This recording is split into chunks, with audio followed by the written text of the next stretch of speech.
ಇನ್ನು ಬೆಂಗಳೂರು ಆಸ್ತಿ ತೆರಿಗೆ ಕಳ್ಳರಿಗೆ ಬಿಗ್ ಶಾಕ್. ಆಸ್ತಿ ತೆರಿಗೆ ಬಾಕಿ ಉಳಿಸಿಕೊಂಡವರ ಮೇಲೆ ಕಠಿಣ ಕ್ರಮ. ಬೆಂಗಳೂರು ಪೂರ್ವ ಪಾಲಿಕೆ ಅಧಿಕಾರಿಗಳಿಂದ ಮೆಗಾ ರೇಡ್. ಆಸ್ತಿ ತೆರಿಗೆ ಬಾಕಿ ಉಳಿಸಿಕೊಂಡ ಕಟ್ಟಡ ಮಾಲೀಕರ ವಿರುದ್ಧ ಸಮರ. ಕೋಟಿ ಆಸ್ತಿ ತೆರಿಗೆ ಕಟ್ಟಡ ಮಾಲೀಕರ ವಿರುದ್ಧ ಬ್ರಹ್ಮಾಸ್ತ್ರ ಪ್ರಯೋಗ ಆಗಿದೆ. ನಮ್ಮ ರಾಜ್ಯದಲ್ಲಿ ಸರ್ಕಾರ ನಡಿಬೇಕು ಅಂದ್ರೆ ಆ ರಾಜ್ಯದ ಎಲ್ಲ ಅಧಿಕಾರಿ ವಲಯ, ಆ ರಾಜ್ಯದಲ್ಲಿ ಬದುಕುತ್ತಿರುವ ಪ್ರತಿಯೊಬ್ಬ ನಾಗರಿಕ ಸರ್ಕಾರಕ್ಕೆ ತೆರಿಗೆ ಕಟ್ಟಬೇಕು. ಡೈರೆಕ್ಟ್ಲಿ ತೆರಿಗೆನೋ ಅಥವಾ ಇಂಡೈರೆಕ್ಟ್ಲಿ ತೆರಿಗೆ. ನೇರ ತೆರಿಗೆ ಅಂದರೇನು? ನಮ್ಮ ಬ್ಯಾಂಕ್ ವಹಿವಾಟುಗಳಲ್ಲಿ ಅಥವಾ ನಮ್ಮ ಮಾಸಿಕ ಅಥವಾ ವಾರ್ಷಿಕ ಆದಾಯಗಳ ಪೈಕಿ ಬ್ಯಾಂಕ್ ಮುಖಾಂತರ ವ್ಯವಹರಿಸಲ್ಪಡುವಂಥ ಹಣ, ಬ್ಯಾಂಕಿನಲ್ಲಿ ಕಟ್ಟಾಗುವಂಥ ಟ್ಯಾಕ್ಸ್ ನೇರವಾದಂಥ ತೆರಿಗೆ. ಇಂಡೈರೆಕ್ಟು ಅಂದರೆ GST ಮತ್ತೊಂದು ಮಗದೊಂದು. ಹಾಗೆ ಕಟ್ಟಡ ಮಾಲೀಕರು ಕೂಡ ಟ್ಯಾಕ್ಸ್ ಕಟ್ಟಬೇಕು. ಬಾಕಿ ಉಳಿಸ್ಕೊಂಡು ಏನು ಮಾಡೋದು? ಸರ್ಕಾರಕ್ಕೆ ಅದು ತೆರಿಗೆ ವಂಚನೆ ಅಂತ ಗೊತ್ತಾಗುತ್ತೆ. ಹಾಗಾಗಿ ಈಗ ಅದಕ್ಕೊಂದು ಕ್ರಮವನ್ನು ಕೈಗೊಳ್ಳಲಾಗಿದೆ. ಕೋಟಿಗಟ್ಟಲೆ ಹಣ ಬಾಕಿ ಉಳಿಸ್ಕೊಂಡಿದ್ರು ಕೆಲ ಅಪಾರ್ಟ್ಮೆಂಟ್ನ ಮಾಲೀಕರು.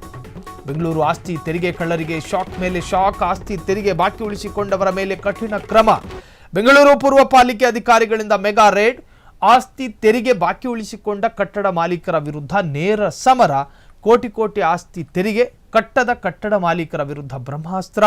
ನೋಟಿಸ್ ನೀಡಿದ್ರು ಡೋಂಟ್ ಕೇರ್ ಎನ್ನುತ್ತಿರುವ ಕಟ್ಟಡ ಮಾಲೀಕರು. ಹೀಗಾಗಿ ಆಸ್ತಿ ತೆರಿಗೆ ಕಟ್ಟಡ ಅಂಗಡಿಗಳಿಗೆ ಬಿತ್ತು ಬೀಗ. ಪೂರ್ವ ಪಾಲಿಕೆ ಆಯುಕ್ತ ರಮೇಶ್, ಜಂಟಿ ಆಯುಕ್ತ ಡಾಕ್ಟರ್ ಸುಧಾ ನೇತೃತ್ವದಲ್ಲಿ ದಾಳಿ ಆಯಿತು. ವರ್ಷಾನುಗಟ್ಟಲೆಯಿಂದ ತೆರಿಗೆ ಕಟ್ಟದ ಅಂಗಡಿಗಳಿಗೆ ಬೀಗ ಹಾಕಲಾಗಿತ್ತು. ದುಡ್ಡು ಕಟ್ಟದ ಅಂಗಡಿ ಮಾಲೀಕರಿಗೆ ಶಾಕ್ ನೀಡಿದ ಪೂರ್ವ ಪಾಲಿಕೆ.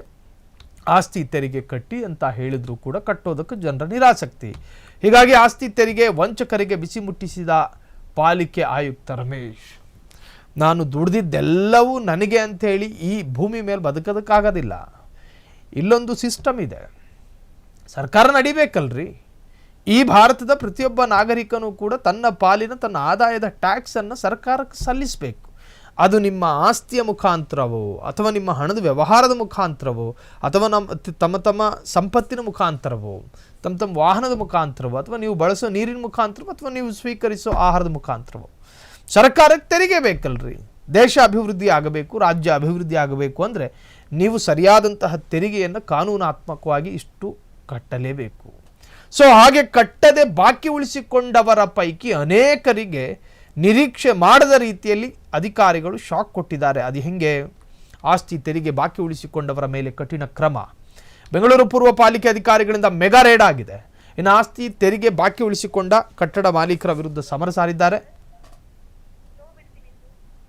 ಸೊ ಆಸ್ತಿಗೆ ಸಂಬಂಧಪಟ್ಟ ಹಾಗೆ ಈಗಾಗಲೇ ಕ್ರಮಗಳಾಗ್ತಾ ಇದೆ.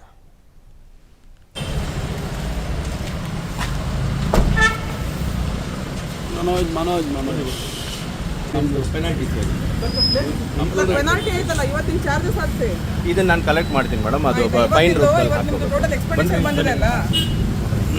ನೋಡಿ, ಮೊದಲಿಗೆ ನೀವು ಕೊಡೋಕ್ಕೇನಾಗಿತ್ತು, ನೀವು ಕೊಡ್ತಾ ಇದ್ರಿ. Before this you should have given. No, ನಾವು ಇಷ್ಟು ಜನ ಬರಬೇಕು, ಇಷ್ಟು ಖರ್ಚು ಮಾಡಬೇಕು, and then you have to pay.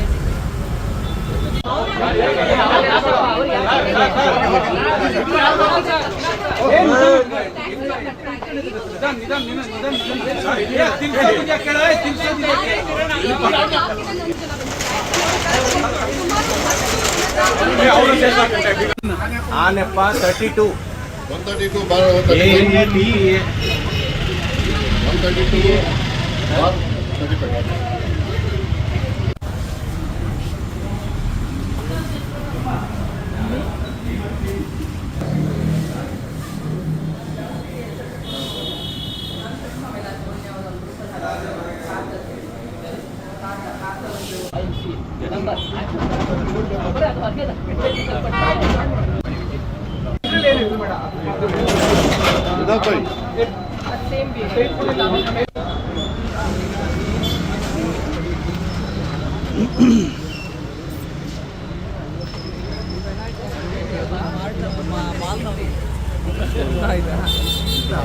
So ನಮ್ಮಲ್ಲಿ KR ಪುರಂ ಝೋನಲ್ಲಿ ಅರೌಂಡ್ 2000ದಿಂದ 2500 ಆ ರೀತಿ ಕಮರ್ಷಿಯಲ್ ಎಸ್ಟಾಬ್ಲಿಷ್ಮೆಂಟ್ಸ್ ಇದೆ, ಡಿಫಾಲ್ಟರ್ಸ್ ಇದ್ದಾರೆ.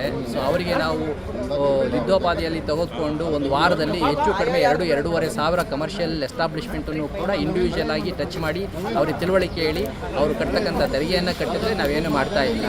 ಸೊ ಅವರಿಗೂ ಸಹಕಾರವನ್ನು ನೀಡಿ ಅವರು ತೆರಿಗೆಯನ್ನು ಕಟ್ಟಿ ಅಂತ ಅವರಿಗೆ ತಿಳುವಳಿಕೆ ನೀಡ್ತಾ ಇದ್ವಿ. ಕಟ್ಟಲೇ ಇದ್ದಂಥ ಪಕ್ಷದಲ್ಲಿ ಅವ್ರನ್ನ ಅಂಗಡಿ ಮುಗ್ಗಟ್ಟು ಮತ್ತೊಂದು ಏನಿದೆ ಅದನ್ನು ಸೀಲ್ ಮಾಡೋದಕ್ಕೆ ನಾವು ಕ್ರಮ ಕೈಗೊಳ್ತಾ ಇದ್ದೀವಿ. ಓಕೆ ಸರ್, ಈಗ ಸೀಸ್ ಮಾಡಿದ್ಮೇಲೆ ಏನು ಪ್ರೋಸೆಸ್ ಏನಿರುತ್ತೆ? ಅವದೇನು ಇಲ್ಲ, ಅವ್ರು ದುಡ್ಡು ಕಟ್ಟಬೇಕಷ್ಟೇ. ಟ್ಯಾಕ್ಸ್ ಏನಿದೆ ಅವ್ರದ್ದು ಅರಿಯಸ್ ಏನಿದೆ ಸುಮಾರು 4-5 ದೊಡ್ಡ ನೋಡಿದೆ, ಇವರೇ ಇದ್ದಾರೆ, ಇವ್ರಿಗೆ ಗೊತ್ತಿದೆ, ಓನರ್ ಇಲ್ಲೇ ಇದ್ದಾರೆ. ಸುಮಾರು 4 ವರ್ಷದಿಂದಲೂ ಕಟ್ಟಬೇಕಿತ್ತು, ಕಟ್ಟಿಲ್ಲ. 4 ವರ್ಷದಿಂದ ಅವ್ರು ಏನು ಕಟ್ಟಬೇಕು ಅನ್ನೋದು ಅವ್ರಿಗೆ ಗಮನಕ್ಕೆ ಇಲ್ಲ ಅಂತಲ್ಲ, ನಾವು ನೋಟಿಸನ್ನು ಕೊಟ್ಟಿದ್ದೀವಿ, ಅವ್ರ ಗಮನಕ್ಕೆ ತಂದಿದ್ದೀವಿ. ಪ್ರತಿ ಬಾರಿನೂ ಕೂಡ ನಾವು ಅವ್ರಿಗೆ ನೋಟಿಸಸ್ ಕೊಟ್ಟಾಗ ಅವ್ರ ಅರಿವಿಗೆ ಇರ್ತದೆ, ಆದ್ರೂ ಕೂಡ ಅವರು ಕಟ್ಟೋದಕ್ಕೆ ಮುಂದೆ ಬರ್ತಾ ಇಲ್ಲ. ಈಗ ನಾವು ಈಗ ಬಂದಾಗ ಈಗ ಕಟ್ತೀವಿ ಸರ್, ಬೀಗ ಹಾಕಬೇಡಿ ಕಟ್ತೀವಿ ಅಂತ ಈಗ ಬರ್ತಾರೆ. ಸೊ ಹಾಗಾಗಿ ಅವರಿಗೆ ನಾವು ಎಲ್ಲಿವರೆಗೆ ಈ ರೀತಿ ಹೋಗಿ ಖುದ್ದಾಗಿ ಮನವರಿಕೆ ಮಾಡಿ ಕೊಡಲಿಲ್ಲ ಅಂತಂದರೆ ಅವ್ರು ಕಟ್ಟೋದೇ ಇಲ್ಲ. ಸೊ ಅದೊಂದು ಪ್ರೊಸೆಸನ್ನು ನಾವು ಮಾಡ್ತಾ ಇದ್ದೀವಿ. ಕ್ಷಣ ಕ್ಷಣದ ಸುದ್ದಿಗಳಿಗಾಗಿ ಫ್ರೀಡಂ ಟಿವಿ ಸಬ್ಸ್ಕ್ರೈಬ್ ಮಾಡಿ, ಲೈಕ್ ಮಾಡಿ ಹಾಗೂ ಫಾಲೋ ಮಾಡಿ. ಹೊಸ ಸುದ್ದಿಗಳ ನೋಟಿಫಿಕೇಶನ್ಗಾಗಿ ಬೆಲ್ ಐಕಾನ್ ಮೇಲೆ ಕ್ಲಿಕ್ ಮಾಡಿ.